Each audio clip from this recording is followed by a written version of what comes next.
జిల్లా కేంద్రంలోని తహసీల్దార్ కార్యాలయం వద్ద ముఖ్యమంత్రి రేవంత్ రెడ్డి చెప్పడానికి పాలాభిషేకం చేశారు.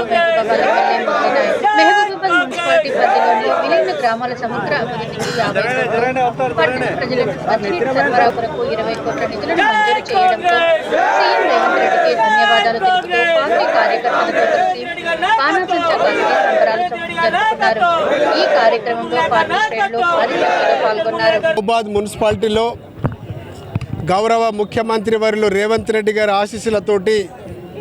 మున్సిపాలిటీ డెవలప్మెంట్ కొరకు 59 కోట్ల 62 లక్షల రూపాయలు ఒక మున్సిపాలిటీకి రావడం అనేది నిజంగా కూడా చాలా చాలా అదృష్టకరమైన విషయం. గత ప్రభుత్వం బీఆర్ఎస్ ప్రభుత్వం ప్రజలను మోసం చేసి మున్సిపాలిటీని అభివృద్ధి చేస్తామని చెప్పేసి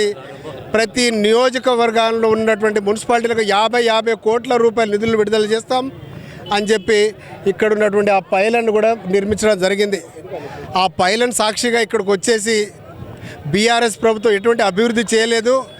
మన ప్రభుత్వం కాంగ్రెస్ ప్రభుత్వం పేద బడుగు బలహీన వర్గాల ప్రభుత్వం ఈరోజు చాలా గొప్పగా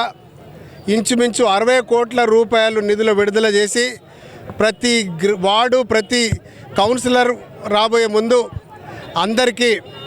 మంచి రోడ్లు డ్రైనేజ్ కాలువలు అదేవిధంగా పార్కుల డెవలప్మెంటు ఇండోర్ స్టేడియంలు అన్నిటికీ డెవలప్మెంట్ కొరకు ఇంచుమించు 60 కోట్ల రూపాయల నిధులు విడుదల చేయడం నిజంగా కూడా మహబూబాబాద్ నియోజకవర్గ ప్రజల తరఫున అందరి తరఫున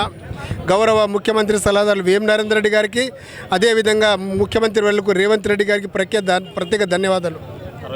ఈరోజు మేము గౌరవ ముఖ్యమంత్రి వర్యులు అదేవిధంగా ఉప ముఖ్యమంత్రి బట్టి విక్రమార్క గారికి మన ఎంపీ వర్యులు బలరాం నాయక్ గారికి వారి చిత్రపటాలకు ఈరోజు అందరం పాలాభిషేకం చేసుకుంటూ రాబోయే రోజుల్లో మన మహబూబాబాద్ మున్సిపాలిటీని కూడా అభివృద్ధి చెందాలని ఉద్దేశంగా అదేవిధంగా ఈరోజు ప్రతి మున్సిపాలిటీ నుంచి ఇంచుమించు 50 మందికి తగ్గకుండా ఈ కార్యక్రమాన్ని వచ్చి చాలా జయప్రదంగా చేసినందుకు ఇక్కడ ఉన్నటువంటి కార్యకర్తలు అందరికీ పేరు ధన్యవాదాలు తెలియజేస్తూ